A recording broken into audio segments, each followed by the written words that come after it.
અંકલેશ્વર જીઆઈડીસીમાં આવેલી ધનલક્ષ્મી કેમિકલ્સ કંપનીમાં કામ કરતા એક કામદારનું શંકાસ્પદ પરિસ્થિતિમાં મોત નીપજતા વિસ્તારમાં ચકચાર મચી। મૃતકની ઓળખ અંકલેશ્વર વિસ્તારમાં રહેતા પ્રમોદ મંડલ તરીકે થઈ। તેઓ ધનલક્ષ્મી કેમિકલ્સ કંપનીમાં નોકરી દરમિયાન અચાનક બેભાન થઈ ગયા હતા અને ઘટનાસ્થળે જ તેમનું મોત થયું સામે આવ્યું છે। ઘટનાની જાણ થતાં મૃતકના નાના ભાઈ તાત્કાલિક કંપની ખાતે દોડી આવ્યા અને સમગ્ર મામલે જીઆઈડીસી પોલીસને જાણ કરવામાં આવી। જીઆઈડીસી પોલીસ મથકનો સ્ટાફ સ્થળ પર પહોંચ્યો હતો અને મૃતદેહને પોસ્ટમોર્ટમ અર્થે ખસેડવામાં આવ્યો।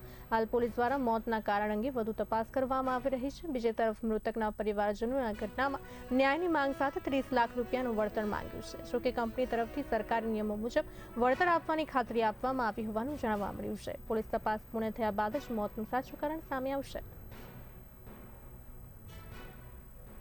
ममता देवी। क्या हुआ है?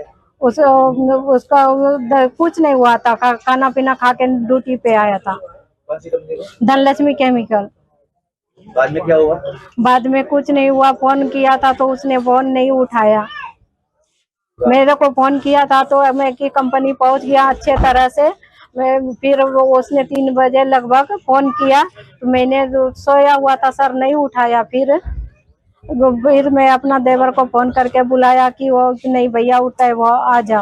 तो वो गया तो देखने के लिए तो वो नहीं हिल रहा था। तो मैं મારું ધનલક્ષ્મી કેમિકલ ની આજની રાતે મારે ત્યાં માણસનું એનું નેચરલ ડેથ થયેલું છે। તો એમને હોસ્પિટલનું કામ અને એનું હોસ્પિટલનું કામ ને બધું પરિપૂર્ણ કર્યું છે અને એના જે ગવર્મેન્ટથી જે એને સહાય મળતી એ બધી સહાય એને મળશે અને અમે અમારા તરફથી અમારી કંપની તરફથી એમને અમે શું કહેવાય વળતર એને આપેલું છે અને એમના ફેમિલી અને એમના ભાઈઓ સાથે આ ચર્ચા થઈ ગયેલી છે અને અમે એને વળતર આપી દઈશું। સુખદ રીતે સુખદ રીતે અમે આપી દઈશું।